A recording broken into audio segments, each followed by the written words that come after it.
Good day, this is just a continuation how to simplify radicals with variable and numerical coefficient. So, same step pa rin. So, first step, how to simplify is to find the prime factorization of the number inside the radical sign, determine the index of the radical, move each group of numbers or variables from the inside the radical to outside, and simplify the expressions both inside and outside the radical by multiplying it. Now, let's try to simplify the following radical expression. So, paano nga ba tayo nagsisimplify ng radical expressions kung variable?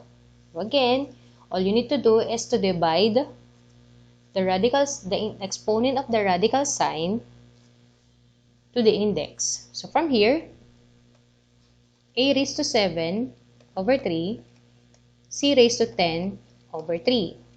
So, ilang 3 meron sa 7? So, meron tayong dalawang 3 sa 7. Pero may sobra tayong isa. So, saan mapupunta yung sobrang isa? Mapupunta po siya sa loob. Again, meron tayong dalawang 3 sa 7. So, 2 times 3 is 6, pero ang exponent mo ay 7, kaya yung isa ay nasa loob ng radical sign. Next, ito tayo sa C. Ilang 3 meron sa 10? Again, ilang 3 meron sa 10? So, meron tayong tatlong 3 sa 10 at meron tayong sa sobrang isa. Saan yung sobra? Sa loob.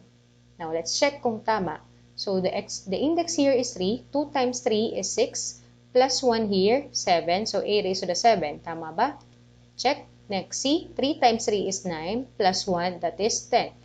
Therefore, the answer here is a squared, c cubed, cube root of ac.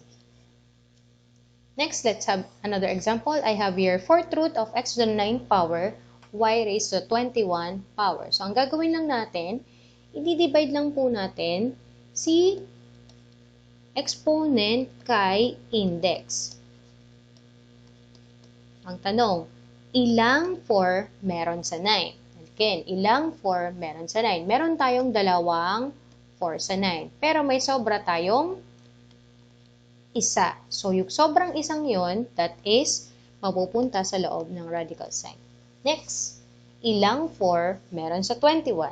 Ilang 4 meron sa 21? So, pag dinivide natin si 21 by 4, that is, okay, that is, y, meron tayong limang 4 sa 21. Pero may sobra tayong isa kasi 21 po yung hinihingi ng exponent. So, 5 times 4, that is 20, pero may sobra tayong isa. So, ay mapupunta sa loob ng radical sign. Let's check. Dapat ang exponent ni x mo ay 9 at ang exponent ni y mo ay 21. So, 2 times 4, that is 8, plus 1, that is 9. Check. 5 times 4, that is 20, plus 1, that is 21. Therefore, 4th root of x to the 9th power, y raised to 21, is x squared, y raised to the 5th, 4th root of xy. Take note, ang exponent ng variable, pag walang nakasulat, that is 1. Next, ang index natin dito ay 2. So, we just divide the exponent of our radicand to the index.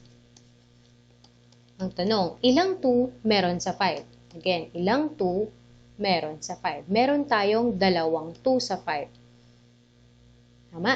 Pero may sasobra tayong isa. Therefore, yung isang A ay may iwan sa loob ng radical sign. Next, ilang 2 meron sa 11? That is, so pakita natin kung ano yung tinutukoy. Bakit naging 2? 1, 2, 3, 4, 5. Ilang 2 meron sa 5? 1, 2. Kaya po ito ay 2. May sobrang isa nandito po sa loob. Next, 1, 2, 3, 4, 5, 6, 7, 8, 9, 10, 11. So, yung 11, hati natin sa tig-dalawa. 1, 2, 3, 4, 5. Therefore, merong limang 2 sa 11, pero may sobrang isa. Kaya po nasa loob yung isang B. Let's check. Here, the index here is 2. 2 times 2 is 4, plus 1, that is 5. Next, 5 times 2, that is 10, plus 1, that is 11. Therefore, square root of a to the 5th b raised to the 11th power is equals to a squared b to the 5th square root of ab squared. AB. Next, same thing, ganun lang din. Your index here is 2. So, ilang 2 meron sa 15? Ilang 2 meron sa 15? That is 7. Merong 7 na 2 sa 15. Pero may sobra tayong isa. So, index here is 2. 7 times 2 is 14 plus 1, that is 15. Next, ilang 2 meron sa 17? Ilang 2 meron sa 17? So, ilang 2? That is answer 8. So, may 8 2 sa 17. Pero may sobra tayong isa. So, square root of 15 raised to the square root of x to the 15 power, y raised to the 17 power is equals to x raised to 7, y raised to the 8 power, square root of xy. Next, 3 over, the index here is 2, b raised to 7 over 2. Now, ilang 2 meron sa 3? So, sulat tayo ng 1, 2, 3. Hahatiin daw natin sa dalawa. Ilang 2 meron sa 3? Isa lang. Pero may sobra tayong isa. So, yung isang A sa loob. Next, ilang 2 meron sa 7? 1, 2, 3, 4, 5, 6, 7. So, 1, 2, 1, 2, 1, 2. Ilan? Tatlo. Pero may sobra tayong isa. Next, A raised to 7 over 3. C raised to 13 over 3. So, ilang 3 meron sa 7? E di sulatin natin 1, 2, 3, 4, 5, 6, 7. So, hahatiin daw natin sa 7 ng tatlo. Tatlo, 1, 2, 3, 1, 2, 3. Ilan? Meron tayong dalawang A, pero may sobra tayong cube root of, may sobra tayong isa. How about si C? So, 1, 2, 3, 4, 5, 6, 7, 8, 9, 10, 11, 12, 13. Ilang 3 meron sa 13? 1, 2, 3, 4. Tama ba? 3, 6, 9, 10, 11, 12, 13. So, ilan? 1, 2, 3, 4. So, may apat daw na tig-tatlo sa 13, pero may sobra tayong isa. So, here, pag sinimplify, a squared, c to the fourth, cube root of ab. Bakit kailangan isulat si cube? Kasi, hindi po ito mag-i-equal dito. Bakit dito hindi na sinusulat? Kasi automatically, ang index dito ay 2. Okay, now, what if may numerical coefficient na sa loob ng radical sign? So, ano po ang gagawin? So, from step number 1, all you need to do is to get its prime factorization. So, index here is 2. What two numbers if you multiply will give you 18? So, kunin natin factor niya, that is 9 times 2. And then, stop na tayo dito kasi ang factor niya is 2 times 1. Here, 3 times 3. So, meron tayong dalawang 3 at meron tayong isang 2. Next, square root of 3 squared times 2. And then, a squared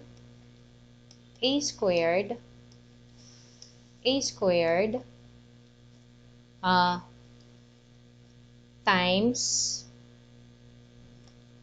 a. Sorry, index here is 2. Ang gagawin, i-divide lang po natin yung exponent sa index. 2 divided by 2, that is 1. So, na-divide natin yung 2 sa 2. Therefore, lalabas si 3 sa loob ng radical sign. Next, ano ang exponent ni 2? That is 1. So, can we divide 1 by 2? Magbibigay ba ito ng whole number?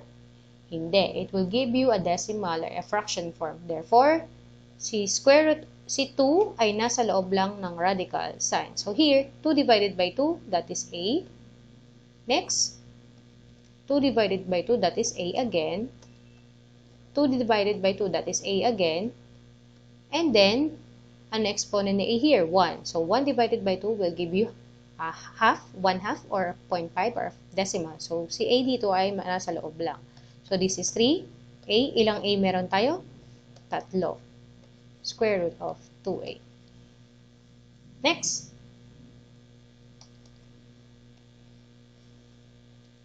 Let's have here, 27. Factor natin si 27, that is 9 times 3, 3 times 3. So, ang requirements lang para makalabas is dalawang magkamukhang number, pero meron tayong tatlong 3. Pero pwede natin siyang i-write as 3 squared times 3.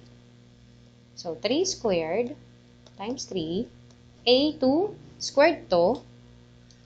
So, pwede natin siya i-write as 2 times 2 times a squared times a.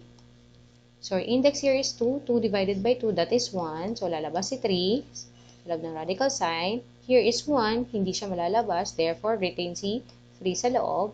2 divided by 2, that is 1. Lalabas si a. 2 divided by 2, a pa rin. 1 pa rin. So, lalabas si a. Next, may matitira tayong isang a sa loob. So, 3. Multiply natin. 3. A. Ilang a meron? Dalawa. Square root of 3a. Plus 1, that is 32. So, ang index mo is 2. Anong dalawang number kapag multiply mo will give you 32?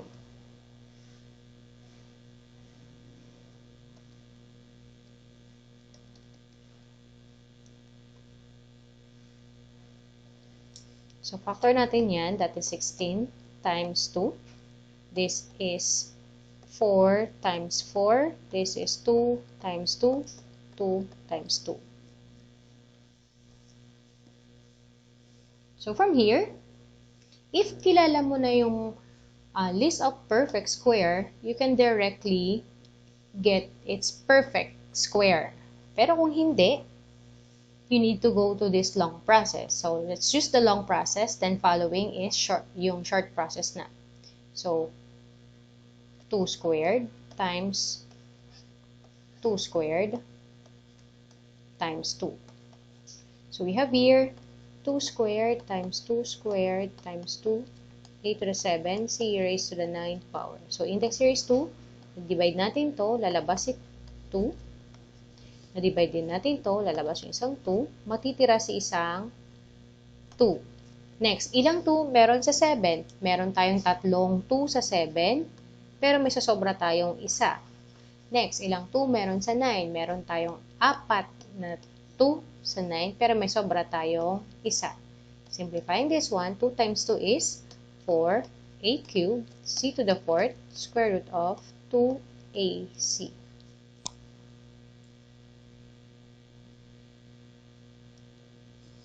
Next, ano yung other solution? Or, meron pa tayo isa pang solution yan.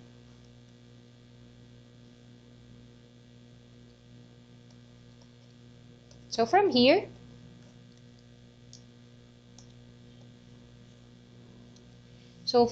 nakita naman natin yung factor ni 32 is 16 times 2. And, the index here is 2. At alam natin, si 16 ay isang perfect square. So, pwede natin i-write dito, 16. So, this is 7. So, ano ba yung number na pwedeng i-divide sa 2? Na less than 7, that is 6. Ano yung number na less than sa C, sa 9 na pwedeng i-divide sa 2? That is 4 times 2, A, C. So, square root of 16, that is 4. A squared, A cubed, sorry. C squared, square root of 2AC. Okay, next, let's factor 24. So, take note, your index here is 3. So, kailangan perfect cube yung isang factor ni 24. So, factor natin sa 24, that is 12 times 2, that is 24. So, here, ano ba ang factor ni 12? That is 4 times 3. And then, factor ni 4 is 2 times 2. Meron ba tayong tatlong magkakamukhang number? Meron. 1, 2, 3. So, 2 cube times 3. So, cube root of 2 cube times 3, a to the 5th, c to the 7th power. So, 3 divided by 3, so lalabas si 2. Matitira si 3 sa loob. Cube root of 3. So, ilang 3 meron sa 5? Meron tayong isang 3 sa 5, pero may sobra tayong dalawa. Next, ilang 3 meron sa sa 7? Ilang 3 meron sa 7? Meron tayong dalawang 3 sa 7 at may sobra tayong isang C. So, simplifying this one, we have here 2ac squared cube root of 3a squared c. Next.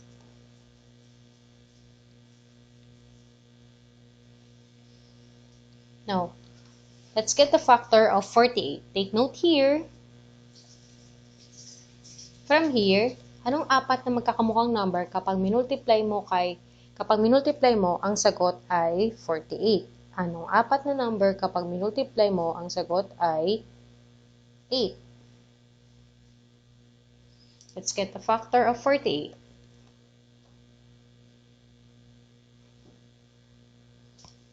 So we have here, divide natin sa 2. 48 divided by 2, that is 24. Factor natin ngayon si 24. So 2 times 12. And here, 4 times 3. And 2 times 2. Meron pa tayong apat na parehas na number. So meron, that is 2. 1, 2, 3, 4. So meron tayong apat na 2. At meron tayong isang 3. X to the 6, y to the 7 power. Next, you just divide the exponent by its index. 4 divided by 4, na-divide natin. So, lalabas ito. 4th root of 3. Ngayon, ilang 4?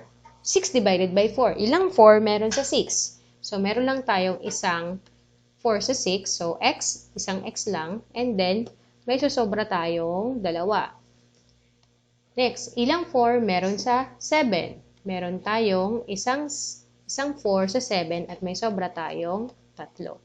So, ito na po yung sagot. That is 2xy, 4th root of 3x squared, y cubed.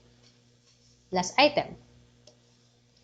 So, the index here is 6. So, 6 na magkakamukhang number. So, 64, factor natin 664, that is 32 times 2.